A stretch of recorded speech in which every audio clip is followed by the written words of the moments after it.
बनून उभे राहिलात.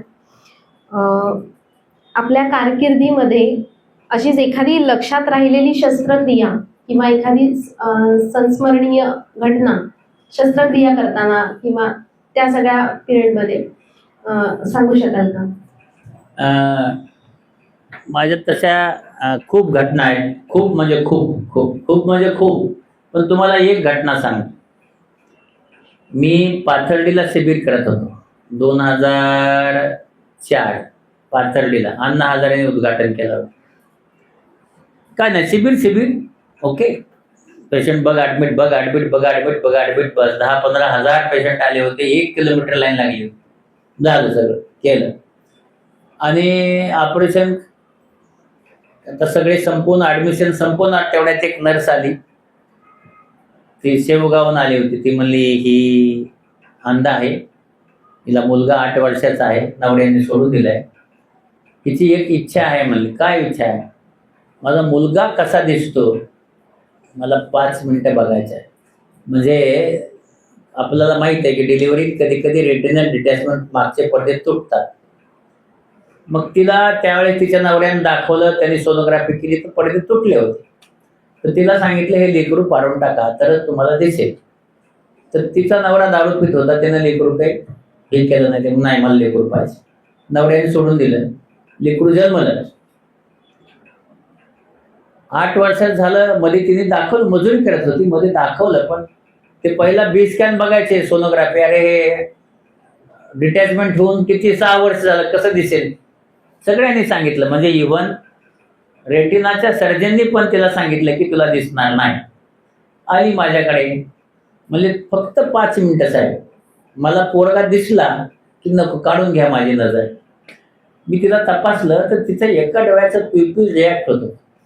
डिलिव्हरी नंतर पाठीमागचा एडेमा कमी होतो आणि डिटॅचमेंट जे आहे देवच बसवतो कधी कधी म्हणतात, तसं झालं होतं. मला वाटलं हिला डाव्या डोळ्याने दिसेल, करूया ऑपरेशन. मी केलं आणि दुसऱ्या दिवशी सकाळी पट्टी काढली, तिला दिसायला लागलं. तर ती आम्हाला पट्टी करू दे ना, ती धावत गेली त्या पोराकडे बघायला. का म्हणे आता 5 मिनिटं असेल ना नजर. आणि मग तिने त्याला कडेवर घेतलं. पण तिला दिसत होतं, त्याचे आनंद अश्रू आले आणि तिला काय दिसत नव्हतं. मग तिचे आम्ही अश्रू पुसले. आणि तुम्हाला सांगतो की एक आई 8 वर्षानंतर आपल्या मुलाला कशी पाहते हे बघण्याचा आम्हाला म्हणजे अनुभव आला. त्यावेळेस आम्ही पाहिलं. आमचं नशीब आहे की आम्हाला ते बघता आलं.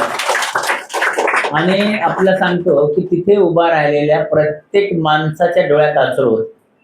मे बी 2 आमदार, एक खासदार, बरेचसे डेप्युटी कलेक्टर वगैरे असे कमीत कमी 40 ते 50 लोक होते. एकही मनुष्य असा नव्हता की ती त्या लेकराची सगळीकडून ती अशी किस घेत होती पूर्ण शरीराचे आणि त्याला बघत होती. ती इकडे तिकडे काही बघायला तयारच नव्हती ती बाई. ती फक्त त्या लेकराला पाहत होती की ती कधी थकली का नाही मला माहित नाही. ती फक्त त्याच्याकडे बघत बसली होती. आणि हे जेव्हा आम्ही सगळ्यांनी सीन बघितला तर आमच्या सगळ्यांच्या डोळ्यामध्ये पाणी आलं. म्हणजे अशी जे लोक आहेत की तिला ते दिसायला लागलं. आताही तिला दिसतंय, म्हणजे आजही तिची नजर गेलेली नाही आहे. पण बेसिक असं आहे की असे सगळे प्रसंग आम्हाला करत आले. तुम्हाला दुसरा खतरनाक प्रसंग सांग. आम्ही शहाद्याला निघालो कॅम्पला, शहादा. तर रस्त्यामध्ये आम्हाला पोलिसांनी सांगितलं की रात्रीचे 12:30 वाजले आणि ह्या रस्त्यात, शहादा म्हणजे कुठं, नंदुरबार, ह्या रस्त्यामध्ये चोऱ्या होतात, त्यामुळे 2-4 गाड्या आल्यास तुम्ही पुढे जा. आणि म्हणलं हो. आमची सुमो सरकारची गाडी आल्या, 4 गाड्या आल्या. पण त्या गाड्या पूर्ण निघून गेल्या. आमचा ड्रायव्हर सरकारी खुश, चल गाडी चालली तर चालली, नाही तर नाही. पुढे गेलं तर दगड टाकले होते आणि चोर. आता म्हणलं हे सगळे आमच्या नर्सेस आहेत, आमच्या डॉक्टर्स आहेत, हे सगळे रेसिडेंट आहेत, ते मारणार. मी खाली उतरलो. म्हणलं हे बघा बाबा, आमच्याकडे जेवढं सोनं, जेवढे पैसे, घड्याळ, आमचे कपडे, जे तुम्हाला घ्यायचे ते घ्या, फक्त मारू नका. आम्हाला काही नको, म्हणजे आम्हाला तुम्ही फक्त हात नका लावा. आणि सगळ्यांना सांगितलं तुमच्याकडे जेवढं आहे त्यांना काढून द्या. मग ते सगळ्यांनी मंगळसूत्रासहित त्यांनी काढून द्यायला सुरू केलं. तर त्यांच्याकडे ती लाईट होती. त्या लाईटमध्ये माझा चेहरा दिसला त्यांना. तर त्यांचा जो मोहडक्या होता, मोहडक्या, तो पलीकडे बसला होता म्हातारा. त्याने तो माझा चेहरा बघितला आणि तो म्हणे, आला तिकडून, मला म्हणे तुम्ही लहाने साहेब आहेत ना? म्हणलं हो. नाही म्हणे, माझ्या डोळ्याचे तुम्ही ऑपरेशन केले आहे आणि ते पोरांना सांगितले हे सगळे ह्यांना परत द्या, गाडीत बसा आणि पुढे पण आहे म्हणे ती आपली टोळी, तिला समजावून सांगा आणि ह्यांना शहाद्याला नेऊन सोडा. म्हणजे माणसं जरी वाईट असले, तर त्यांच्यात माणूस पण असतं. तो चोर होता, त्याला त्या दिवशी आमच्याकडनं 10-15 हजार रुपये मिळाले असते, पण त्यांनी माणुसकी पाहिली आणि म्हणून ते एखाद्या प्रसंगामुळे असं चोर वगैरे होतात, पण माणुसकी प्रत्येकाच्या ठिकाणी असते.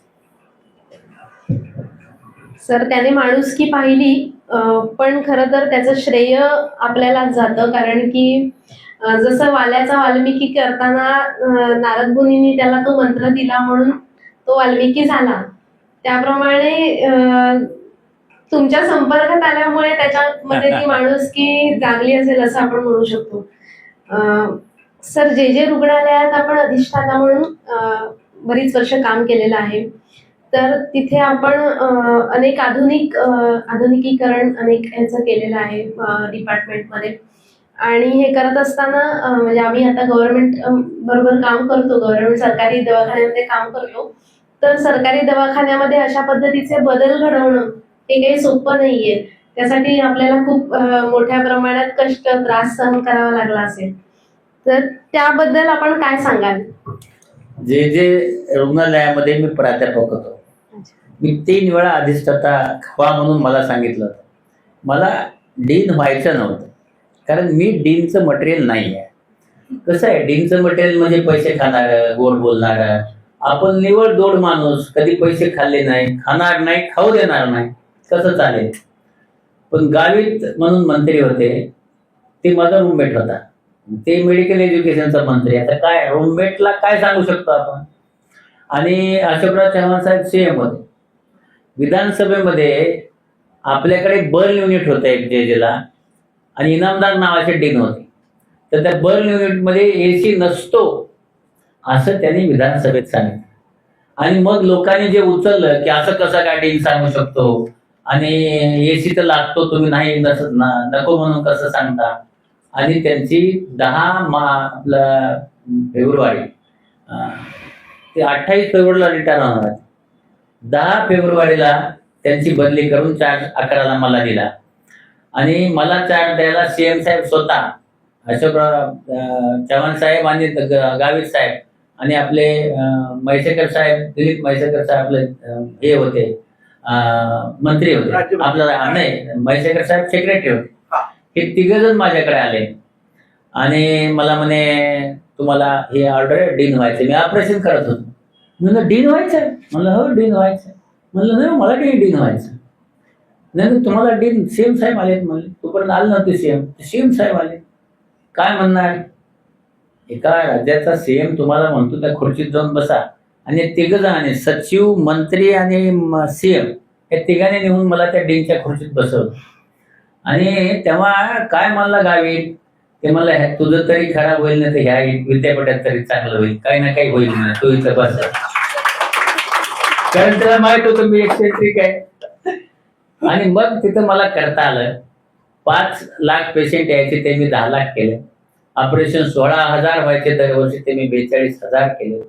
सुपर स्पेशालिटी आता जे बनत आहे त्याचे 1100 कोटी मी मंजूर करून आणले. मग आम्ही पेशंटसाठी तिथं धर्मशाळा उभी केली आणि पेशंटला जेवण 5 स्टार जेवण द्यायचं. स्टुडंट, पीजीचे स्टुडंट तेव्हा 75 होते, वाढवून मी 175 पीजी केल्या. म्हणजे मला तिथे वार्ड, माझे सगळे वार्ड घाण झाले होते, सगळेच्या सगळे वार्ड चांगले करून घेतले. आणि पेशंटची संख्या, महात्मा फुले सुरू केलं, त्याच वेळेस HMI सुरू केलं. मी HMI सुरू करणारा, सरकारमध्ये HMI सुरू करणारा पहिला डीन आहे. कुणीच तयार नव्हतं करून HMI सुरू केलं. म्हणजे ज्या काही नवीन संकल्पना आहेत त्या सगळ्या संकल्पना मी जे मध्ये उतरवल्या.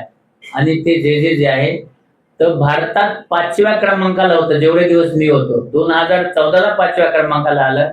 15 5वा क्रमांक, 16 5वा क्रमांक, 17 5वा क्रमांक, 18ला मी सोडल्यास ते 25वर गेलं आणि आता तर 100च्या पलीकडे गेलं. आता काही त्याच्यावर क्रमांक नाही, म्हणजे पुढचं काही इम्प्रुव्हमेंट त्याच्यात झाली नाही.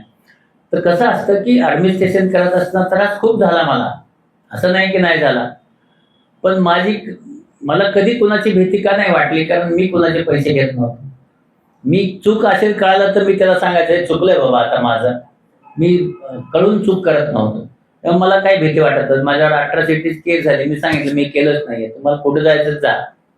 म्हणजे जोपर्यंत आपण स्वतःवर विश्वास ठेवत नाही तोपर्यंत आपण काम करू शकत नाही. माझा स्वतःवर एवढा गाढा विश्वास होता म्हणून मला कधी काही त्रास झाला नाही. पण हा, मी मात्र निश्चित डेव्हलप केलं जेजेला आणि त्याचा मला आजही अभिमान आहे. आणि आता सगळेजण 1000 जण माझं नाव अरे साहेब पाहिजे, म्हणजे आमच्याकडे जवळपास 776 लोक 20 वर्षे कॉन्ट्रॅक्ट बेसवर काम करत होते. त्यांना मी नवीन जे आर काढून त्या सगळ्यांना परमनंट केलं. हे कुणीच आतापर्यंत नाही करू शकले 20 वर्ष त्या लोकांना. मला सासऱ्याला ओळख असेल माझी, त्या गावात मी बिराजदार गावाकडे ते जीप जुन्या जीप होत्या, ही 85ची घटना आहे. आम्ही गेलो, जाऊन त्या सरपंचाला सांगितलं की मी डोळ्याचा डॉक्टर आहे. तिथे 10-12 लोक उभे होते. लिटरली त्यांनी दगड घेतले आणि मला आणि बिराजदारला दगड घालायला सुरू केलं. आम्ही पळून 14 किलोमीटर 15 किलोमीटर पळून आलो आम्ही घाटनांदूरला. आमची गाडी त्यांनी स्मॅश करून टाकली, तोडून टाकली. मग आता काय करायचं, मग म्हणलं आता कठीण आहे. त्या गावात एक चंद्रभागा नावाची माझ्या गावातली मुलगी दिलेली आहे, कधीच भेटलं नाही तिला. पण म्हणलं काय तर केलं, मग बहीण आहे म्हणलं, गावातली म्हणलं बहीण, तिला भेटायला गेलो बहीण म्हणून. बरं झालं तिने ओळखलं मला, शेतकरी. तर तिच्या सासऱ्याला दिसत नव्हतं, त्याचं नाव अण्णा. ते घरी गेल्यास म्हणल्या माके होच आहे का पाहुणा. म्हणलं हो. काय म्हणले तुमची बहीण मला जेवायला देत नाही, कुत्रे जेवतात माझ्या बरोबर, मला दिसत नाही. ते मी म्हणलं साहेब चला आपण ऑपरेशन करू. ते म्हणले पण पाहुणे ऑपरेशन केल्यास मरते ना माणूस. म्हणलं नाहीतरी तुम्ही म्हणता ना आता सगळे इथं परेश. हो म्हणे, खरं म्हणजे रोज कुत्रे जेवतात माझ्यावर, चला म्हणले आपण येतो. मग माझी एक गाठ आहे म्हणले, सांगा. म्हणले माहित आहे मला मरते म्हणून, पण म्हणले मेल्यास मला ह्या गावात आणून सोडा, एवढंच काम करा. म्हणजे बघा ते कसं, तो माझ्यावर यायला आहे. ते आपले आहेत ना मायथॉलॉजी यम घेऊन चाललं, मी त्याला घेऊन चाललो आंबेजोगाईला. नेलं, त्यांचं ऑपरेशन केलं आणि त्यांना गावाकडे पाठवलं. दुसऱ्या दिवशी सकाळी तांब्या घेऊन प्रात्यविधीला गेले. ते सगळे लोक बघायला, अरे ते अन्याला दिसायला लागलं म्हणे. तिथले ते 29 लोक 30 लोक होते त्या गावात. 29 लोक दिवाळी जवळ आली होती, एकाच दिवशी येऊन माझ्याकडे ऍडमिट झाले सगळे गावातले, दिसायला लागलं. आता मी त्या दिवशी डोळ्याचा डॉक्टर, मग आता आले सगळे. आता ह्याच्यातला एकाचा डोळा गेला की मी नाही पुन्हा गेला तो वाटला. मग मी माझे प्रोफेसर होते लेमाडे, त्यांना म्हणलं सर हे गावातले लोक आले. ते म्हणले मी करतो ऑपरेशन, काही काळजी करू नका. मग त्या ऑपरेशनला लेमाडे सरांनी घेतला एक पेशंट, त्यांनी सगळं काढलं ना तोंडात.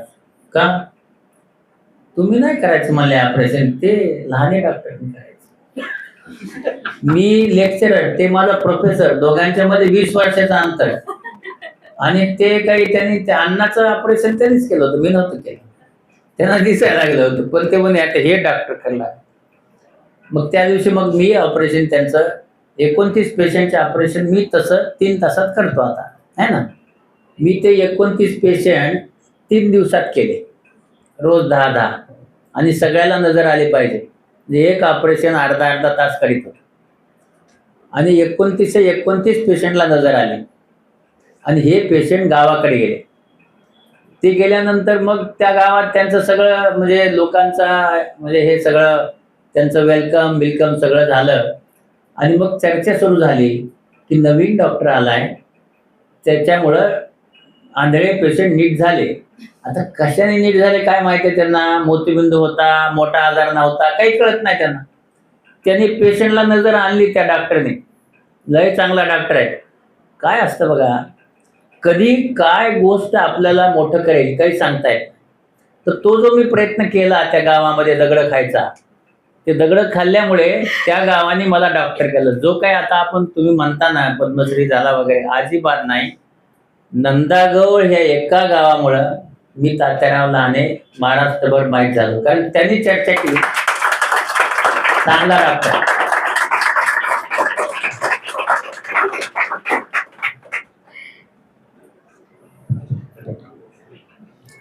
सर, आज आपण अनेक जणांची प्रेरणा बनला आहात.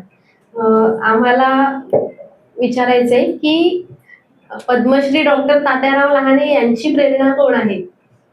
माझी प्रेरणा माझी आई. माझी जी आई आहे ही माझी खरी प्रेरणा आहे. म्हणजे आणि बाप दोघेही. ही मंडळी अशी होती की म्हणजे मी आता भावाला शिकवलं, तो प्लॅस्टिक सर्जन आहे, तोही चांगले भाषणं ठोकत असतो. माझ्या 2 बहिणी शिकवल्या. त्याच्यानंतर भाऊ वाढला, त्याच्या 4 मुलीचे लग्न केले. आतापर्यंत माझ्यावर कर्ज होतं त्या लग्नांचं. पण बेसिक आहे की माझं प्रेरणा, इन्स्पिरेशन, ऑक्सिजन हे सगळं सगळं म्हणजे माझे आई आणि वडील. दर महिन्याला गावाकडे जाऊन त्यांची भेट झाली की महिनाभराची शक्ती मिळायची. तिकडे यायचं, शक्ती वापरायची, पुन्हा जाऊन त्यांच्याकडून शक्ती घेऊन यायची. असं त्यांच्याकडनं 30 वर्ष शक्ती आणायचं काम केलं. आता नाही, आता माय वाढली. तुम्हाला सांगतो कसं आहे बरं का, आता पण विज्ञानाचे लोक आहेत, चर्चा करणं योग्य नाही, पण तरी तुम्हाला सांगतो, हेल्थमध्ये काम करतात. आईची किडनी इथं बसवली आहे माझ्या. आई वाढली, मी घरात मोठा, तर तिला मी अग्नी दिला. आईला अग्नी दिल्यानंतर मी मुंबईत गेलो. मला इथे इतक्या वेदना झाल्या, खूप पोट दुखायला लागलं माझं, की म्हणजे माझ्याकडे ते डोलो होती, ती डोलो खाल्ली मी तिथं. इतकं म्हणजे, आणि तिच्या भोवती फिरायचं असतं, मला अक्षरशः फिरता येण्यात इतकं दुखलं. म्हणजे तिची किडनी जळत असताना माझी किडनी का दुखावी? म्हणून आजही तुम्हाला सांगतो की विज्ञानाच्या पलीकडे काहीतरी आहे. आणि मी स्वतः अनुभवलंय की माईची किडनी एक तिच्या बाजूची जळत असताना माझी किडनी दुखत होती, हे खरं आहे. आणि हे कसं होऊ शकतं? म्हणून आपण जरी विज्ञान आज करत असो, बघतो ना, बघा ना, आता आपण पाहतो सूर्य एवढ्या लांब आहे, पृथ्वी एवढी मोठी आहे, आपल्या भोवती फिरते, का खाली पडत नाही हो? ग्रॅव्हिटी जर आहे तर हिने पृथ्वीने सूर्याकडे जावं ग्रॅव्हिटीने, तशी बी तर जात नाही, मध्येच फिरत राहते. म्हणजे याच्या पलीकडे आपल्याला जे समजतंय भूगोल किंवा विज्ञान, याच्या पलीकडे काहीतरी आहे. ते काय आहे हे पुढे चालून तुमच्या ह्याच्यामध्ये पुढे कधी लागला शोध तर मला कळवा. पण बेसिक असं आहे की काही ना काही असं आहे. मी माझा जो अनुभव आहे तुम्ही काय शेअर करत नाही, लोक म्हणतील काय हे सगळं असं कसं होऊ शकतं, पण झालंय आणि मी ते सहन केलंय. म्हणून एक नेहमी लक्षात ठेवा, विज्ञानाची प्रगती होणं बाकी आहे. खरंय सर. सर, आता ऋतुजाच्या सांगण्यातनं आलं होतं, आम्हा सगळ्यांना ते माहितीच आहे की आपल्या नावावर एक जागतिक विक्रम आहे. आपण 1,77,000 पेक्षा अधिक मोतीबिंदूच्या शस्त्रक्रिया केलेल्या आहेत. तर हा विक्रम करण्यामागे काही संकल्पना होती, म्हणजे ठरवून हा विक्रम करायचा असं आपण ठरवलं होतं की त्याच्यामागे काही वेगळी कहाणी आहे? बेसिकली हा विक्रम वगैरे काही करायचा नव्हता. माईनी किडनी दिल्यानंतर वाटलं की काही तर सामाजिक काम करावं, है ना. काय सामाजिक काम करावं काहीच माहीत नव्हतं. पण नवीन टेक्नॉलॉजी शिकून आलो इस्रायलला जाऊन, बिना टाक्याचं ऑपरेशन. त्यावेळेस ऑपरेशन केल्यास 40 दिवस झोपून राहावं लागत होतं. बिना टाक्याचं शिकल्यास दुसऱ्या दिवशी कामाला जाता येत होतं. आणि म्हणलं खेड्यात ऑपरेशन जावं, नक्की शेतकऱ्यांसाठी करावं, म्हणून कॅम्प सुरू केले. आणि बाबा आमटेंच्याकडे गेलो लेप्रोसीचे पेशंट करायला, आणि बाबांची भेट झाली. मग बाबांची भेट झाल्यास हे लक्षात आलं की सामाजिक काम करतायत. आणि मग तेव्हा पाहिलं की दोन्ही डोळ्याने आंधळे, ज्यांना काही हे नाही आहे, अशी सगळे पेशंट आहेत, पण ऑपरेशन करून घेत नाही, पैसे नाही त्यांच्याकडे. आणि मग गडचिरोली आहे, मेळघाट आहे, नंदुरबार आहे, जव्हार मोकाड आहे, ही सगळी ट्रायबल माणसं, तर ह्यांच्याकडे काहीच नाही आहे. मग त्यांच्याकडे जाऊन शस्त्रक्रिया करायच्या का, तर ते जे शेतकरी आहेत जे आंधळे आहेत की त्यांना दिसावं का, म्हातारपणी दिसलं तर माणूस शेतात काम करेल आणि आई तिचं जे हे आहे आपलं नातू पंतू त्याला सांभाळेल आणि तिला घरचे सांभाळते. म्हणून हे का सुरू केलं त्याचं कारण तुम्हाला सांग. कारण तसं फार पेनफुल आहे. एक डेप्युटी कलेक्टर माझा जिगरी दोस्त होता. आता मी त्याला दोस्त म्हणत नाही पण होता. त्यांनी मला जेवायला बोलवलं त्याच्या घरी. जेवायला गेल्यानंतर जेवण बिवण झालं सगळं. तर मग मला अरे बाबा कुठे आहेत. तर तुम्हाला गोठा माहित आहे का नाही मला माहित नाही. गोठा म्हणजे जनावरं गुरं बांधण्याची जागा. तर त्यांनी गोठ्यात ठेवलं होतं. मी म्हणलं का. ते म्हणे ते आंधळे आहेत. तर ते आंधळे असल्यामुळं मग त्यांना टॉयलेट बाथरूम कसं त्यांना गोठ्यात ठेवलं. आणि मला इतकं वाईट वाटलं की एक डेप्युटी कलेक्टर माणूस आपल्या बापाला गोठ्यात ठेवतो. मी त्याचीच गाडी होती मला घ्यायला आली का, तेव्हा माझ्याकडे गाडी नव्हती. त्याच्याच गाडीत त्याला बसवलं बापाला, आंबेजोगाईला आणलं आणि त्याचं ऑपरेशन केलं. माझा मूळ उद्देश काय होता त्या खेड्यात जायचा. गोठ्यातले म्हातारे आई वडील घरात घ्यावे त्यांनी, कारण ते गोठ्यातच ठेवायचे की त्यांना टॉयलेट बाथरूमला कुठं बाहेर त्यावेळेस सोय नव्हते ना, टॉयलेट बाथरूम काहीच नव्हतं. तर त्यांनी घरात घ्यावं. आणि म्हणून हा जो म्हातारे माणसांच्या शस्त्रक्रिया करण्याचा मी चंग मानला आणि खेडोपाडी जाऊन ह्या म्हाताऱ्या लोकांच्या मी शस्त्रक्रिया केल्या. अशी सुरुवात झाली. पण पुढे मला डॉक्टर रागिनी पारेख भेटली. तर ती पण 100 ऑपरेशन करायची, मी 100. मग आमचे सगळे मुलं आणि टीम 40 लोकांची टीम आहे माझी जी तयार झाली. आणि मग 693 शिबिरे केले, 50 लाख पेशंट तपासले आणि आम्ही चमुनी 5,08,000 ऑपरेशन केले. चमुनी आमच्या सगळ्या. आणि मी 2,08,000 ऑपरेशन आतापर्यंत केले. पण हे कारण करावे म्हणून काही केलेलं नाही. म्हणजे हे करावं म्हणून केलं नाही, तर लोकांना गरज आहे. आणि लोकांना गरज आहे आणि ती लोक आपल्यापर्यंत येऊ शकत नाही. जे लोक आहेत ही गरीब ते आपल्यापर्यंत येऊ शकत नाही, म्हणून आपण त्यांच्याकडे जायचं हा कन्सेप्ट. यांच्यामध्ये खर्च कॉर्पोरेशन मध्ये होतो तसाच होतो, फॅसिलिटी तशाच असतात. फक्त कसं आहे की आपल्याला हे चांगले करायचे असतील तर महत्वाची गोष्ट अशी आहे की तिथं जो काम करणारा स्टाफ आहे या स्टाफला आपल्याला इन्सेंटिव्ह द्यावे लागतील. तुम्ही 1.5 लाख आणि 2 लाखात एक डॉक्टर तिथं ठेवत असाल तो डॉक्टर काम नाही करणार आहे. पण त्याला सांगितलं की तुझे 1.5 लाख रुपये तू कर, पण त्याच्यानंतर आता तुमच्याकडे महात्मा फुले, मी 50 वेळा सांगितले की महात्मा फुले मधले काही पैसे, किती वेळा ते परत आलं प्रपोजल की काही पैसे तुम्ही डॉक्टरांना द्या, नर्सेसना द्या, सफाईकारांना द्या, मामांना द्या. तुमच्या काळात GR निघाला, मी डायरेक्टर असताना इम्प्लिमेंट नाही होते. तर बेसिक कसं आहे की तुम्ही प्रायव्हेट मध्ये जा. का होतात चांगले कामं. चांगले कामं होण्याच्या पाठीमागे पेशंट पेईंग असतो 1, पेशंटची संख्या कमी असते 2, आणि तिसरी गोष्ट तिथला स्टाफ पेड असतो आणि अकाउंटेबल असतो. आता हा स्टाफ आहे तो अकाउंटेबल नसतो, कारण ते सरकारी नोकर आहे. जोपर्यंत ती सरकारी भावना डोक्यातली निघून जात नाही तोपर्यंत हे होणारच आहे. आणि ती काढायची असेल तर त्यांना त्यांच्या पैशामध्ये तिथल्या येणाऱ्या उत्पन्नात त्यांचा सहभाग झाला तरच हे होणार आहे. तसं होत नाही आहे. पण उत्पन्नात सहभाग एका दिवशी करावा लागेल तरच हे कॉलेजेस सगळे चालतील. म्हणजे जसं PPP मॉडेल म्हणतो तसं म्हणून ते चालवावं लागेल. सर, डोळ्याच्या शस्त्रक्रियेच्या प्रगत तंत्रज्ञानाबद्दल थोडी माहिती आपण देऊ शकतो? नाही, कसं आता डोळ्यामध्ये तुम्ही पाहिलं असेल की चष्म्याचे नंबर काढून टाकायचं लेसिक आलं.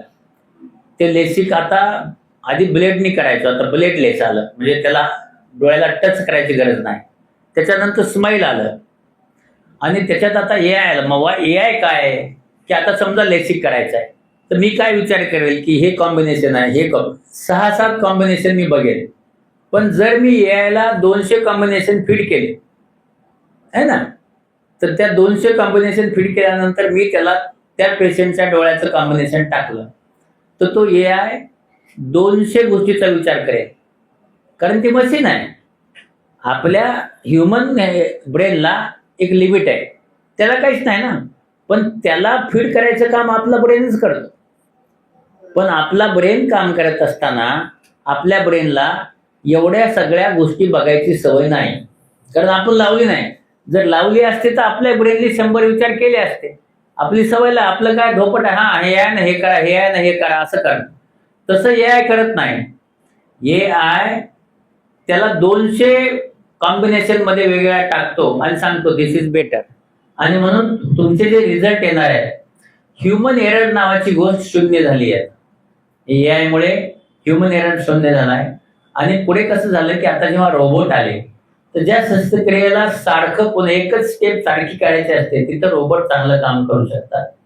आपल्याकडे आता लेसर फेको आला. फेको म्हणजे डोळ्यामध्ये आपण आता फक्त 1.8 मिलीमीटरचा छेद घेऊन मोतीबिंदू काढतो आणि त्याच्यातनच लेन्स आत टाकतो.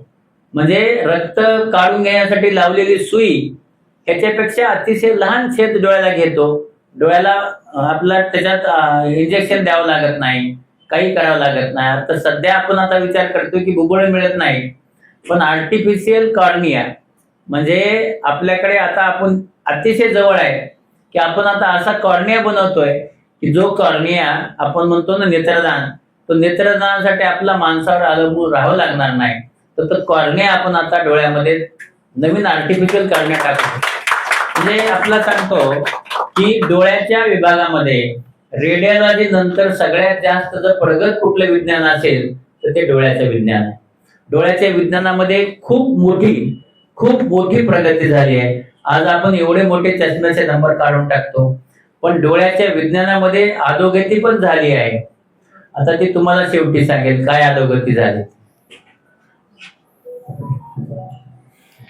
सर, भारत सरकारने आपल्याला मानाचा पद्मश्री पुरस्कार देऊन सन्मानित केलं.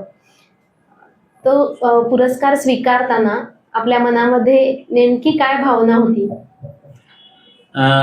सरासरी एखाद्या गोष्टी आपण 1 लाख ऑपरेशन केले होते मी, आणि विलासराव देशमुख ते ऑपरेशन बघायला आले होते. आपल्या भागातला CM असेल तर किती फायदा होतो त्याचं कारण.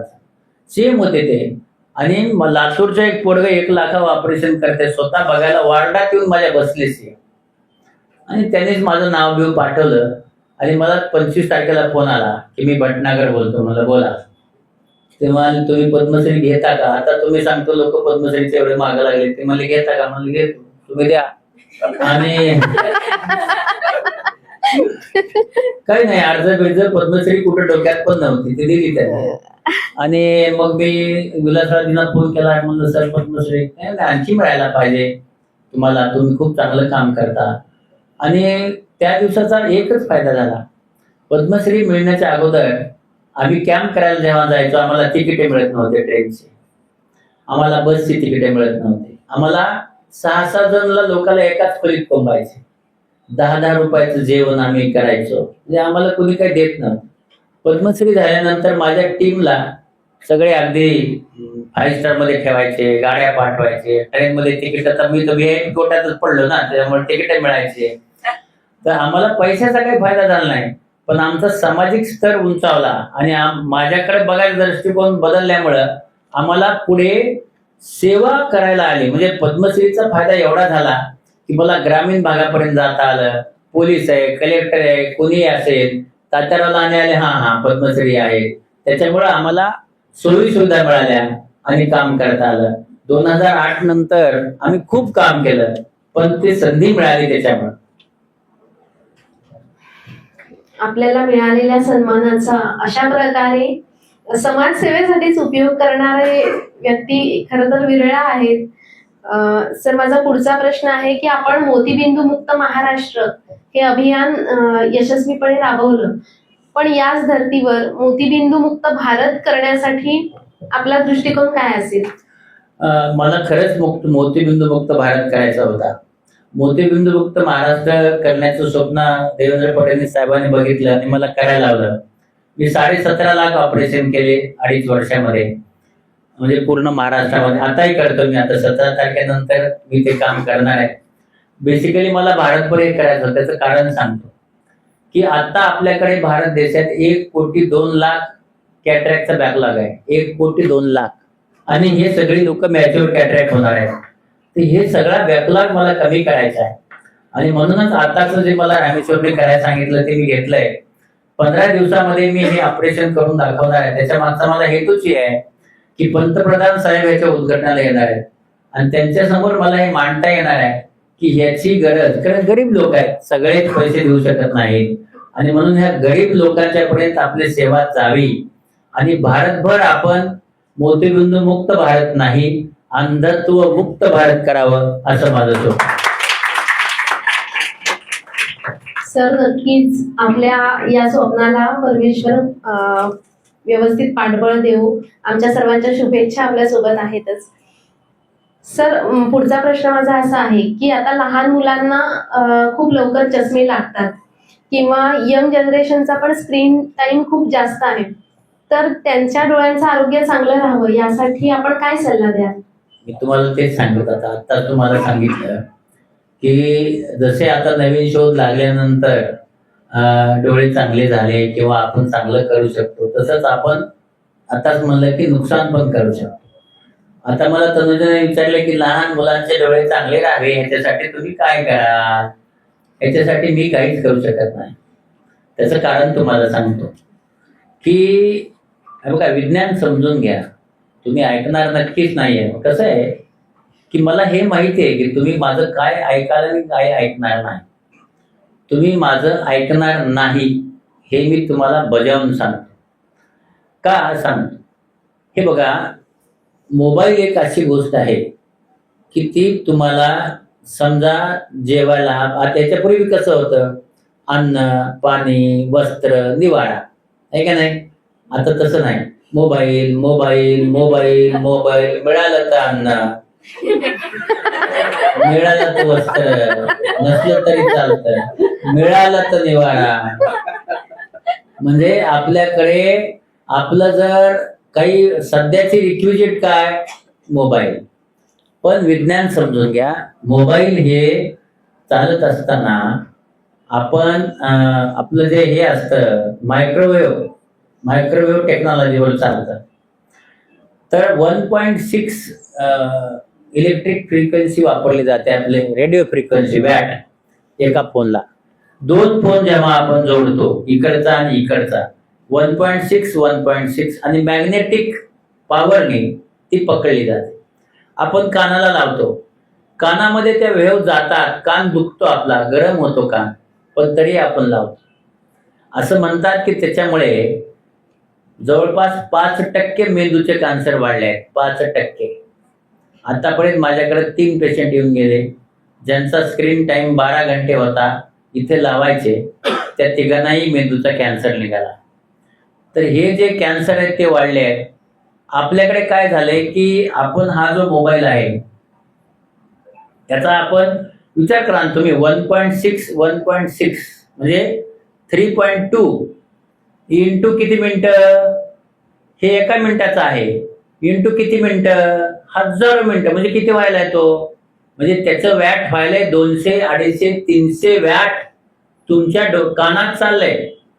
इतकी एनर्जी तुमच्या कानात गेली तर कसं चालेल? तुम्ही इंटू शिका ना. तर आता ही जी आपण वापरतो तर याच्यात ब्ल्यू लाईट आहे, इथं आपल्या डोळ्यात जाते, आपल्या डोळ्याची बाहुली आकुंचन पाहून बसते. मला सांगा की असा हात तुम्हाला धरायला मी सांगतो, आता धरा, किती दिवस धरणार आहात? जास्तीत जास्त 1 तास. पण तुम्ही त्या डोळ्याच्या समोर 18 तास कोण धरता की हो? डोळ्यामध्ये स्नायू आहेत, हातात जसे स्नायू आहेत तसे डोळ्यात 6 स्नायू आहेत. 6. हे बिचारे तुम्हाला दिसत नाहीत, पण त्यांनी असं धरून आकडून बसलेत ना ते, आणि ते आकडल्यामुळे आपल्या डोळ्यामधली बाहुली लहान होऊन जाते. आपले नंबर 20, 21, 22, तनुजाने विचारला नंबर का वाढायत? मोबाईल 20, 21, 22, 23, 24, 25 नंबर होत आहेत. का होत आहेत? बाहुली आकडून धरली आहे म्हणून होत आहेत ते. आणि त्याचबरोबर ब्ल्यू लाईट चाललाय, आपले डोळे ड्राय. माझ्याकडे येणारे पेशंट 100 पेशंट मधले 65 पेशंट हे ड्राय आय डिसीज आहे. ड्राय आय डिसीज 65 म्हणजे किती झालं? खूप झालं. आता एवढं सगळं झाल्यानंतर आपण मोबाईल कमी करतो का? असं खाली वर बघतच नाही आपण. घरामध्ये घरी गेलो तर आपण वायफाय लावतो, तिकडे आई, इकडे बाप, इकडे पोरगा, इकडे पोरगी, कोल्हा बोलले बाहेर आभासी जगाला आभासी. अरे तुमचे हे नातेवाईक आहेत ना, त्यांना तुम्ही बघतच नाहीये. तुम्हाला सध्या या जगात आई दिसत नाही, बाप दिसत नाही, बहीण भाऊ कोण दिसत नाही. मित्र दिसला तर मोबाईलवरच दिसतो. यार व्हॉट यू रोट नॉनसेन्स कुठं? त्याच्यावर मोबाईलवर.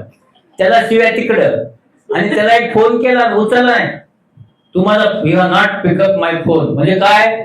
सगळं एकाच भोवती घुमतात, ते म्हणजे फोन. तुमचं प्रेम फोनवर, तुमचं सगळं फोनवर. काहीच नाही, बिना फोनचं तुमचं काहीच होत नाही. आलं लक्षात? तुमचं जेवण फोनवर, असं सगळं झालंय. मग आता काय करता येईल? फोन बंद करणार आहात का? नाही. पण फोन मुळे आपल्याला काय नुकसान होणे? काय काय नुकसान व्हायला? मेंदूचे कॅन्सर, डोळ्याचे नंबर भरमसाठ वाढतायत, आपले डोळे कोरडे होत आहेत, हृदयाला प्रॉब्लेम होतो. इथं फोन ठेवता तुम्ही, असं म्हणतात की इथं फोन खाली ठेवला, इथं फोन ठेवला, आता मग त्यांना लेकरं होत नाही. काय करू शकतो आपण? कारण ते व्हायलेत ना पुसत. पण हे सगळं जरी झालं, पाठी दुखतात, पाय दुखतात, पण असंच त्याला बसून उठायचीच काही शक्यता कमी. याला काही करू शकतो का? नाही. काय करायचं सांग? 1 ते 6 वर्षाच्या मुलाला मोबाईल द्यायचा नाही. तुम्ही सगळे काम करता 1 ते 6 का? मुलगा रागीट झालाय, तो एक्सेंट्रिक झालाय, तो सगळं फेकून देतो. तुम्ही फोन नाही दिला तर सगळं जगातलं सगळं फेकून देतो. का? तुम्ही त्याला वेडा केलाय, वेडा. आणि लहान ब्रेन आहे तो, म्हणून आता रिसर्च झालाय, त्या रिसर्च मध्ये असं दिसलंय की लहान मुलांची IQ हुशारी 65% कमी झाली. ज्यांना 4 तास मोबाईल जे वापरतात त्यांची 65% मेमरी लॉस झालाय. आपण काय करतो का? नाही करत आहे. त्यामुळं 1 ते 6 वर्षापर्यंत मेंदू डेव्हलप होतो, मोबाईल देऊ नका. 6 ते 20 1 तास, 20च्या पुढच्या सगळ्यांनी 2 तास वापरावा. तुम्हाला व्हॉट्सअप वापरायचा तर ह्याला जोडा कॉम्प्युटरला, त्याच्यात व्हॉट्सअप वापरा. तिथं तुम्ही युट्यूब रील बघितल्यानंतर तुम्हाला 2 किलो मांस आलंय, 3 किलो मांस आलंय, तुम्ही मोठे झालाय, 10 पैसे मिळाले, असं एका माणसानं तरी सांगावं. पण 24 तास रील, अरे काय चाललंय हे सगळा गोंधळ. बर, मग दुसरं, मोबाईल फोनवर स्पीकरवर बोला. स्पीकर का नाही बोलत? चोरून बोलायचं असतं म्हणून बोलत नाही. मग आता ब्लूटूथ लावून बोला, है ना. आपला फोन 16 ते 18 इंच वेव्ह असतात. किती? 16 ते 18. म्हणून आपल्या शरीरापासून 16 ते 18 इंच फोन दूर ठेवा. पिशव्या घ्या, सगळ्यांनी बॅग घ्या अशा, त्याच्यात घाला तो, आणि बसलात की असं खाली ठेवा. जवळ हातात घेऊन बसू नका फोन. आणि चार्ज करत असताना तो फोन लिव्हिंग रूम मध्ये चार्ज करा. आपण जिथं झोपतो तिथं फोन चार्ज करू नका. तसं केलं तर तुम्हाला तो सारखा दिवसभर तुमच्या त्या बाजूला हे जाऊन मेंदूचा कॅन्सर होणार आहे तुम्हाला. त्यामुळे तो फोन बाहेर चार्ज करा. आलं लक्षात? अंधारामध्ये फोन वापरू नका. झोप घ्यायच्या आधी, झोपीला जायच्या आधी 1 तास फोन बंद करा. आणि दुसरी सगळ्याची महत्वाची गोष्ट अशी आहे की तुम्ही सगळेजणांनी उपास ऐकला असेल. उपास ऐकलाय का? की मला आज उपास देवीचा, देवाचा, नवऱ्याचा, नवरीचा उपास आहे ना. सगळ्यांनी 1 दिवस मोबाईलचा उपास करा. 1 दिवस मोबाईल वापरायचाच नाही, उपास करा. आलं लक्षात? ते केल्याने तुम्हाला हे जे मला तनुने विचारलं ना, लहान लेकराचे नंबर वाढायचं कारण आहे मोबाईल आणि मोबाईल. सर, इथे बसलेल्या सगळ्यांची परिस्थिती अशी आहे की कळतंय पण वळत नाही. अगं पण मी सुरुवातीला सांगितलं की ह्यांना कळत पण नाही, वळत पण नाही. कारण कसं आहे की ही सगळेजण मोबाईलचे गुलाम आहेत. तू काहीही कर, बाहेर निघाल, अरे रस्त्याने तुम्ही चालताय का नाही? चलत असताना रस्ता असतो खाली, बघ की कुणीही रस्त्याकडे असं ते मग, अरे पण बघ की खाली. मी आता तिकडून पायी निघालो, अरे त्या स्टेशन मधून आत घुसलो, इतकी गर्दी, एक नालायक माणूस फोन असा बघ, अरे म्हणलं ते फोन खाली ठेव की, काय म्हणलं एवढं काय झालं तू इतक्या गर्दीत फोन घेऊन चालायला. म्हणलं काय, मी त्यांनी बघितलं, हा साहेब सॉरी मला चुकलं. हे सगळं चालू आहे, काय मिळणार आहे एवढं. मला असं वाटतं माझा स्क्रीन टाइम 1 तास आहे, पण जगातल्या सगळ्याशी माझा कॉन्टॅक्ट आहे. काय गरज आहे याच्यावर करायची. लावतो माझ्या लॅपटॉपहून फोन सगळ्याला, बघतो तिथं मी व्हॉट्सअप लॅपटॉपहून करतो, काय फरक पडतो. पण ह्या येड्याला बघायची काय गरज आहे. पण तुमच्या सगळ्यांना बघायचंच आहे ते लक्षात. बंद करणार नाही. मी जसं आहे ना तुम्हाला की मोबाईल मोबाईल मोबाईल मिळालं तर आणणं असं आहे. एक वेळ देश स्वतंत्र होईल गुलामगिरीत न मोबाईल कधीच नाही. आपण आता तुम्हाला सांगतो ह्या ह्याच्यातनं आपण स्वतंत्र होऊ शकत नाही. होणार जरूर, पण कधी होणार मला माहित नाही. पण पिढीच्या पिढी असं म्हणतात 2030 नंतर काही फरक पडेल. सर आता तुम्ही सांगत असताना मला इथे बसलेल्या सगळ्यांचे एक एक किस्से आठवत होते. कोण किती वेळ मोबाईल बघतं, रील बघतं, आणि म्हणतात ना आता सोनाराने कान टोचले, त्यामुळे अगदी पूर्ण नाही पण 10-20% जरी फरक पडला तरी खूप आहे. बेसिकली बघ, माझा आतापर्यंत असा अनुभव आहे की मी एवढं बोलल्यानंतर 3% लोकांना फरक पडतो. किती? 97% लोकांना काही फरक. तिथून बाहेर गेले, पायऱ्या एवढ्या लांब आहेत तरी पण त्या पायऱ्याहून खाली पडतील, पण फोन नाही ठेवायचा.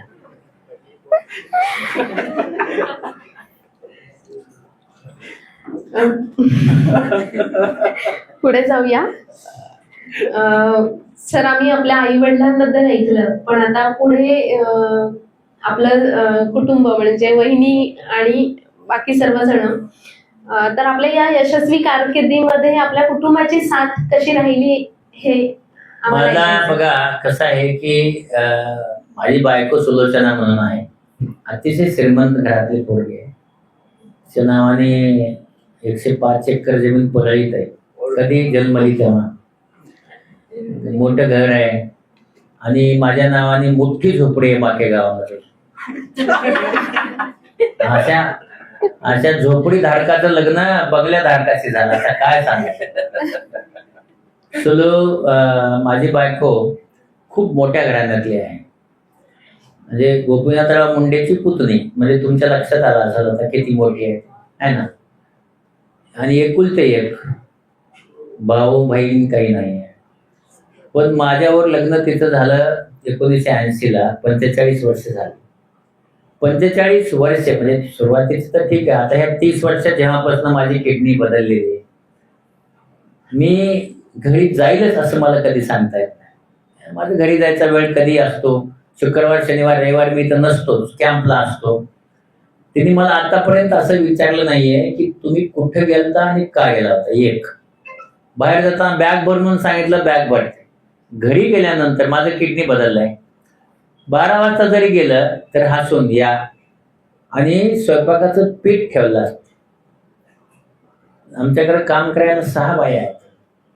पीठ ठेवलं असतं, स्वतः तिंबून मला पोळी किंवा भाकरी जे करायचे करून देते. फोडणी, भाजी फोडणी घातलेली गरम करून देत नाही. मी घरी गेल्यानंतर भाजी चिरून ठेवली असते, तिला फोडणी घालते आणि 15 मिनिटात मला तयार केलेली भाजी आणि भाकरी देते. गेली 30 वर्ष. त्याच्यामुळे माझी किडनी जिवंत आहे. आज तुम्हाला सांगतो, म्हणजे हे Guinness book of world record होईल. किडनी बदललेला मनुष्य 30 वर्षे वाचत नाही, 20-25 वर्षात घसरतो. मी आणखी जिवंत आहे. पेशंटचं तर मला आशीर्वाद आहे, पण घरी माझा मुलगा सुमित आहे, माझी मुलगी सायली आहे किंवा सपना आहे, आता सोनाली, ही सगळी मंडळी माझ्यावर जीवापाड करते. तसं डॉक्टर रागिनी माझ्यावर काम करते, ती माझ्या सावलीसारखे काम करते. म्हणजे कुठेही गेलो तर ती माझ्यावर असते. म्हणजे बेसिक असं आहे की मी एक नशिबान माणूस आहे, मोठा नशिबान. एवढी चांगली बायको मिळणं फार कठीण आहे. नाही तर बायको काय झालं, एकूण गेल तरी कसा गेला आता तू, इतका वेळ कसा नाही आला. म्हणजे माझ्या बायकोनी कुठे गेलता हे ते विचारलंच नाही मला. पण आताच्या सध्या कसं आहे की असं 2 मिनिटं जरी दुर्लक्ष झालं, हा you not answer my call, get out, झालं गेला ते बाहेर जाऊन झोपायचं. लष्कराच्या वाकड्या. ते असलं बाने घरी गेल्यानंतर बिलकुल ते कशाला धंदे करतो लपणे असं सगळं चालू आहे ना. पण तसं ते नाही. आता आपल्याकडे न्यूक्लिअर फॅमिली झाली. न्यूक्लिअर म्हणजे काय, लग्न करायचं ना, तुझे मायबाप मी सांभाळणार नाही. माझ्या बायकोने माझ्या 3 महिन्याचे लग्न लावले, कारण ती श्रीमंत होती, मी नाही. त्याच्यानंतर माझा भाऊ वाढला, त्याला 4 मुली होत्या, त्या 4 मुलीचे लग्न लावले. एखादी म्हणली असती माझ्या लेकराला पैसे ठेव ना, कशाला खर्च, कधी नाही म्हणली, स्वतःचे पैसे पण खर्च केले. अशी माणसं असतात आणि त्याच्यामुळं मी घडलो, नाही तर शक्य नव्हतं. म्हणून घरामध्ये हे बघा, आपलं काय होतंय, बाहेर जातो आपण एक आणि कुणी आला तर नमस्कार, हा सॉरी बरं का, चुकलं, असं धक्का लागला, चुकलं, हा सॉरी बरं का. घरी गेले की नवरा बायकोवर भांडणं करतो का? अरे त्यांच्यावर जन्मभर राहायचं ना, तिथं काय भांडणं करता. आपण तुम्हाला ऍडजस्ट करायचे तर घरी करा. बाहेरच्या 1 मिनिटं बघायचं तिथं काय ऍडजस्ट करतात, तर बाहेर राग काढा. पण घरात जात असताना तुम्ही डोक्यावर बर्फ ठेवा आणि घरामध्ये शांती राहील एवढं बघा. हे तुम्ही शिकलं.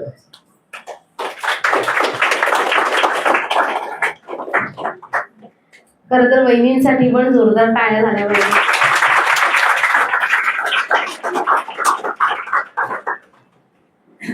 सर, मी म्हणजे माझा पुढचा प्रश्न विचारायच्या आधी या सगळ्यांच्या मनामध्ये पण अनेक प्रश्न आहेत, तर आपण थोडी संधी यांना देऊया. बिलकुल, तुम्हाला जे काही प्रश्न विचारायचे ते तुम्ही विचारू शकता, मी उत्तर देईन. सांगा. माईक ऐकू येते, बोल.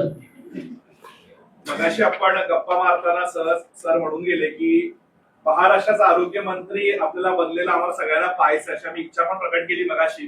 तर महाराष्ट्राचा आरोग्य मंत्री झाल्यानंतर आरोग्य क्षेत्रामध्ये पहिलं काय तुम्ही चेंज कराल? मी बघ, जर मला खरंच संधी मिळाली तर आरोग्य क्षेत्रात मी पहिलं काही चेंज करेल तर आपला जो GDP आहे, जो आरोग्य क्षेत्रावर खर्च होतो तो 2.5% आहे, तो वाढवून मी 10% करेल. बसवून राहील पण मी पैसे.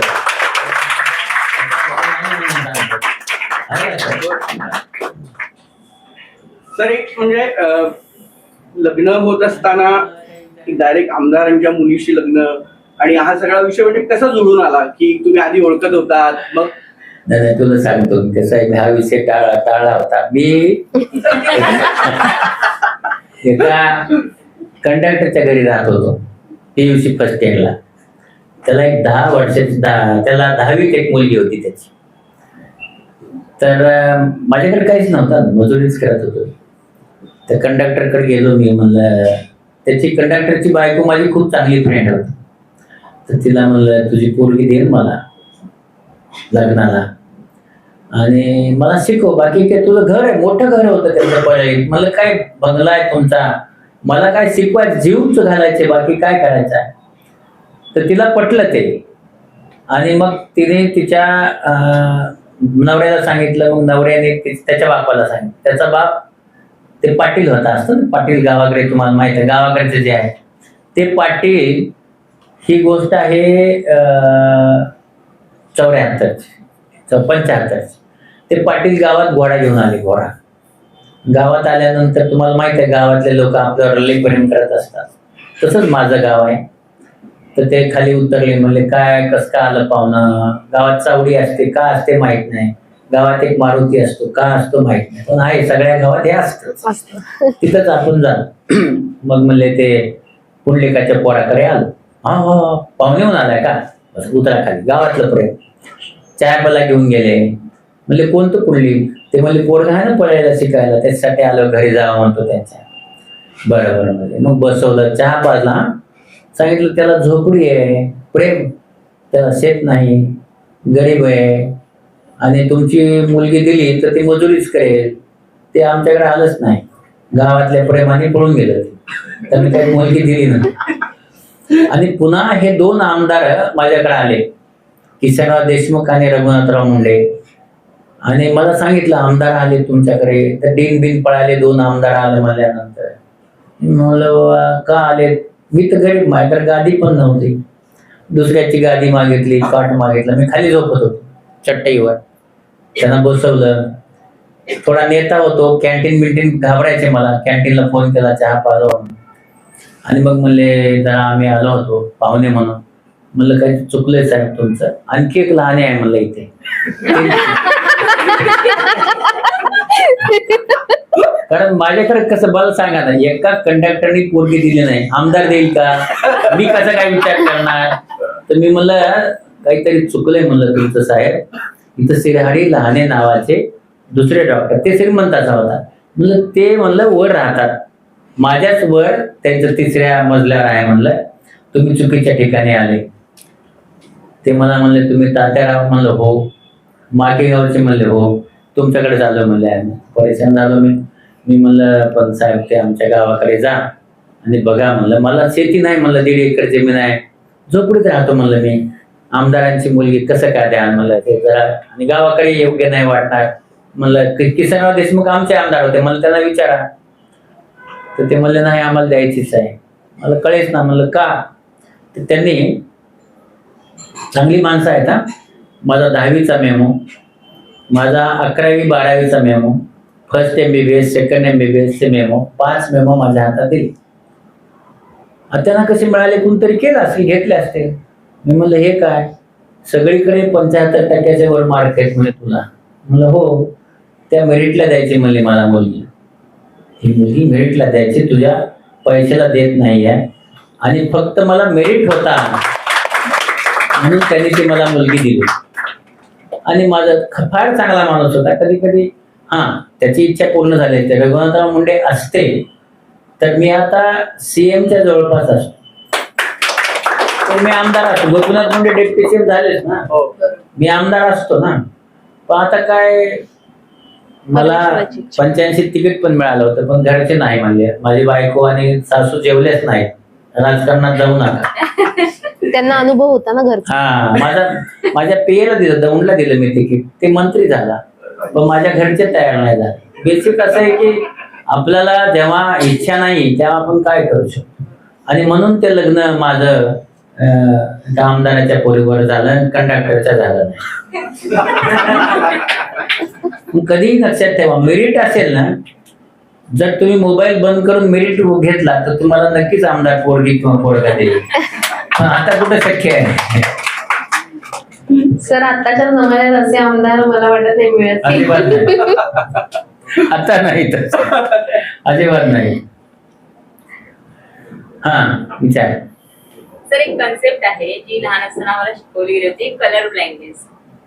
त्या कन्सेप्ट बद्दल थोडस विचारायचं होतं, कारण ह्याच्यात नक्की काय होतं आणि कशामुळे होतं. कारण कदाचित मला पण असं वाटतंय की माझ्या वैयक्तिक आयुष्यात पण हे आपल्या होते, कारण डार्क शेड असतात त्या कळतात, ब्ल्यू ग्रीन जर सेम असतील तर तो कलर ओळखता येत नाही किंवा थोडासा सिमिलर दिसतो. तर ह्याबद्दल थोडस जाणून घ्यायला आवडेल. बेसिकली आपल्याकडे रॉड्स आणि कोन्स नावाचे 2 पेशी आपल्या रेटिनामध्ये असतात. तर कोन्स हे दिवसा सगळं बघायला मदत करतात, रॉड्स हे रात्रीच्या विजयांसाठी असतात. अशा 2 पेशी. तुम्ही म्हणता ना मांजरीला रात्री दिसतं, आहे का नाही, म्हणजे तिला सगळे रॉड्स असतात, कोन्स नाही, कोन्स कमी असतात. आपल्याला रॉड्स आणि कोन्स इक्वल आहे ना. तर हे रात्री जे नॉक्टर्नल एनिमल आहेत त्यांच्यामध्ये रॉड्स जास्त असतात. तर आपल्या रॉडमध्ये पिगमेंट असतो. तर हा पिगमेंट ज्यांच्यामध्ये नाही आहे रॉडमध्ये, तर त्यांना रंगअंधत्व येतं. मग हा रॉड मधला पिगमेंट कधी नसतो, तर ज्यांच्या घराण्यामध्ये आई वडील किंवा आजोबा किंवा कुठल्या तरी याच्यामध्ये रंग अंधत्व आहे, तो त्यांचा DNA आपल्या शरीरात येतो आई वडिलाकडनं, आणि त्यामुळे त्या रॉडमध्ये पिगमेंट येत नाही आणि त्याच्यामुळे ते रंग अंधत्व येतं. रंग अंधत्व हा आजार नाही, याने नजर कमी होत नाही, फक्त रंग ओळखू येत नाही आणि याच्यावर काही उपाय नाही. पण त्याच्यामुळे तुमची नजर किंवा फक्त एकच आहे की तुम्हाला रंग नीट कळत नाही. माझ्या एका मित्राने मला शर्ट आणला, तुम्हाला कितीतरी छान आहे, मी बघितले इतका घाण झाला होता. म्हणून तू का सारखे शर्ट आणला मला. पुन्हा कळाले की त्याला रंग अंधत्व आहे, त्याला नीट कळत नाही रंग कसे आहे ते. पण त्याला एक कॉन्टॅक्ट लेन्स आला आता मार्केटमध्ये. ज्या दिवशी तुला रंग अंधत्व नको असेल, माझ्याकडे मी कॉन्टॅक्ट लेन्स बसवून देतो, तेवढ्या पुरता तुझा रंग अंधत्व जाईल, पण कायमस्वरूपी काही उपाय नाही आहे. म्हणजे आता खरं म्हणजे इथं सांगायला नाही पाहिजे, पण ज्या पोलिसांना वगैरे अनफिट करायचे ना डॉक्टर, त्यांना आम्ही द्यायचो कॉन्टॅक्ट लेन्स अनफिट. गरीब ना, पोलिसाची नोकरी. बरोबर. अजून कोण? सर, मी हा. म्हणजे असं वाचलं पण आहे की तुम्ही 22 ते 23 तास पण कधी कधी तुम्ही ऑपरेशन केलेले आहेत. तर त्या 22 ते 23 तासामध्ये तो आकडा कळला किती सर्जरीज तुम्ही केल्या? मी बघ ज्या दिवशी 23 तास 30 मिनिट 23 तास 30 मिनिट 32 मिनिट ऑपरेशन केलं त्या दिवशी मी 155 ऑपरेशन केलं. 150. तेवढे मी करत नव्हतो. ऑपरेशन सुरू केल्यानंतर रागिणीला 104 ताप आला आणि मग तिला आम्ही मुंबईला शिफ्ट केलं आणि त्याच्यानंतर तिचे पेशंट होते. मग 2 डॉक्टर 2 सर्जन बोलवले, पण त्या सर्जनची स्पीड खूप कमी होते. आम्ही 2 जण मिळून 500 ऑपरेशन करणार आहोत आणि त्या सर्जनला खूप प्रयत्न केले तरी त्यांनी दिवसाभरामध्ये 30-40 ऑपरेशन केले आणि खूप पेशंट शिल्लक राहिले आणि म्हणून मी 155 ऑपरेशन 23 तास 32 मिनिटामध्ये 155.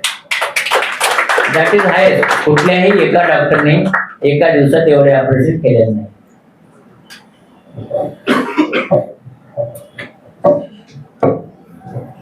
सर एक प्रश्न मीच विचारते म्हणजे माझ्या बाजूने. प्रश्न विचारण्यापेक्षा मला एक किस्सा शेअर करायचा आहे जो मी मगाशी तिथे मुद्दामून नाही केला जेव्हा सगळेजण आपापले किस्से शेअर करत होते की प्रत्येकाच्या कोणाकोणाच्या घरी किंवा नातेवाईकांमध्ये सरांनी सर्जरी केलेला व्यक्ती आहे. सरांच्या पण बोलण्यात आलं की महाराष्ट्रात एकही खेडेगाव नाही, गाव नाही जिथे सरांनी ट्रीटमेंट दिलेली माणसं नाही आहेत किंवा सरांना न ओळखणारी माणसं आहेत तिथे असं. तर मी तुम्हाला माझ्याबद्दल सांगेन सर की मी साधारण प्रायमरी स्कूलमध्ये असताना पासून मला तुम्ही माहिती आहात. का तर माझ्या वडिलांना मी 2 वर्षाची असताना पासून 2 वर्षाची असताना अचानक अंधत्व आलं. त्यानंतर त्यांचे 3 ऑपरेशन सुद्धा झाले आणि त्यातून ते नाही बरे झाले. तर तो विषय इतका आमच्या घरी सेन्सिटिव्ह होता की आम्ही त्यावर कधी चर्चा नाही करायचो. पण मी प्रायमरी स्कूलमध्ये असताना मी कधीतरी त्यांचं ब्लाइंडनेसचं सर्टिफिकेट बघितलं ज्याच्यावर तुमची सही होती. तर तेव्हापासून माझ्या डोक्यात होतं की आपल्याला कधी जर हे लहाने सर भेटले तर आपण त्यांना विनंती करू शकतो किंवा त्यावेळेला माझ्या बुद्धीला जे वाटत होतं की किती पैसे लागू शकतील त्यांचे डोळे परत येण्यासाठी, त्यासाठी आपण प्रयत्न करू शकू, तर कधीतरी मला हे भेटावेत. पण नंतर मला माहित होतं की विकास तुम्हाला खूप चांगले ओळखतात, पण तो योग जुळून नाही आला जो आज आला. आणि मी आज बाबांना फोन पण केला होता की आज मी तुमची मुलाखत घेणार आहे. तर तेव्हा त्यांनी मला विचारलं की सरांना विचार की रॅटिनावर आता नवीन काही उपचार आला आहे का, त्यांचं रॅटिना फाटला होता वगैरे असं काहीतरी विषय होता जो मी कधीच ऐकला नाही त्यांच्याकडनं, कारण आम्ही त्या विषयावर कधी चर्चाच केली नाही. तर म्हणजे अजूनही आपण एक आशेचे किरण आहात. म्हणजे त्यांनी कधीच असं म्हटलं नाही की मला आता दवाखान्यात जायचंय किंवा मला प्रयत्न करायचाय. पण आज मी तुम्हाला भेटणार आहे तर त्यांनी मला हा प्रश्न विचारायला सांगितला. रेटिनात काय झालंय बेसिकली कसं आहे, आर्टिफिशियल रेटिना आपण डेव्हलप करतोय. आर्टिफिशियल रेटिनाचा आपण आता कुठपर्यंत आले सांगतो की अडचण कुठे आहे. इथले जे सेन्सेशन्स आहेत आपण फोटो काढतो, हे डोळ्यात मेंदूच्या आतनं इथं जातात. इथं या ऑक्सिपिटल कॉर्टेक्स मध्ये दिसतं सगळं. नजर इथं आहे, इथून आपण बघतो. आता बेसिक असं झालंय की आतून जो फायबर जातो त्याला रिप्लेसमेंट नाही आहे. तर आता ह्या आर्टिफिशियल रेटिनामध्ये ज्यांना नजर गेली आहे तर त्यांना आपण आता रेटिना इथं लावल्यानंतर इथून आतून इलेक्ट्रोड टाकून इथं जोडलं आहे. आता त्यांना लाईट दिसतोय आणि हात हललेला दिसतोय. आणखी त्यांना रिकग्निशन नाही आलंय. पण मला असं वाटतं की आपलं जे नॉलेज आहे त्याच्यात पुढच्या थोड्या वर्षामध्ये 5-10 वर्षामध्ये आपण यात 100% यशस्वी होणार आहोत. म्हणजे त्यांना जे रेटिना म्हणतो आपण रॉड्स अँड कोन्सला काम करायला आपण लावू शकू असं वाटतंय. आणि अशा सगळ्या अंध लोकांना आपण दृष्टी देऊ शकू. त्याच्यावर रिसर्च 25 वर्ष झालं चालू आहे. पण आता आपण त्याच्यामध्ये थोडा आशेचा किरण, कारण हे इकडे असल्यामुळं डोळाच असता तर कधीच बदलला असता. हे मेंदू आणि डोळा एक असल्यामुळं हा प्रॉब्लेम झाला आहे. सर शेवटच्या प्रश्नाकडे येते. आम्ही सगळेजण आता आरोग्य क्षेत्रामध्ये वेगवेगळ्या विषयात काम करत आहोत, म्हणजे योजनेशी रिलेटेडच. तर आपण आता आमचं काम सुद्धा पाहिलं बघितलं. थोडक्यात. तर आपण आमच्या या सगळ्या आरोग्य सेवकांना काय संदेश द्याल? हे बघा, तुम्ही जे काम करताय, किती पैसे मिळतात, किती पगार मिळतो हे महत्वाचं नाहीये. तुम्ही पाहिलं असेल माझ्याकडे, मला डॉक्टरांनी सांगितलं होतं 1 वर्षानंतर मृत्यू येणार आहे मला. त्याच्यानंतर 25 वर्ष पूर्ण झाले, मला माझी LIC मिळाली, तरी मी जिवंत आहे. विज्ञान मान्यच आहे, विज्ञान मला किडनी बदलली, ठीक आहे. पण हे जे सगळे पेशंट आहेत ज्यांच्या कामाला मी आलो, तर त्यांना दिसायला लागलं, त्यांना आपण मदत केली, तर त्या सगळ्या लोकांच्या जवळ एक चांगुलपणाचा ठेवा असतो. तर ते जात असताना, तुम्ही जेव्हा त्याच्या उपयोगी पडता, जात असताना मनातनं आशीर्वाद देतात ते, की बाबा तुमच्यामुळं माझं हे झालं. पैसे नाही आहेत, ते आशीर्वाद आहे. आणि कसं आहे, आपला संधी मिळाली आशीर्वाद घ्यायची. मी जे आज 30 वर्षे आणि 6 महिने जिवंत आहे किडनी बदलल्यानंतर, त्याचं एकमेव कारण आहे आशीर्वाद, पेशंटचे आशीर्वाद. आणि तुम्ही सगळे पेशंटचे आशीर्वाद घ्यायला आहेत. आणि म्हणून एक गोष्ट लक्षात ठेवा, मी विज्ञानाचा विद्यार्थी असून तुम्हाला सांगतो की तुमच्या जीवनामध्ये कुठंही तुम्हाला काही कमी पडणार नाही. कारण त्याचं कारण आहे, तुम्ही आशीर्वाद घेत फिरताय. आणि म्हणून जेवढं शक्य आहे तेवढे संधी मिळाली, आशीर्वाद घ्या. हे आशीर्वाद, पैसे LIC द्यायली, पगार हा द्यायला आहे, संधी तुम्हाला मिळाली. त्या संधीचं सोनं करा आणि रुग्णांची सेवा करा.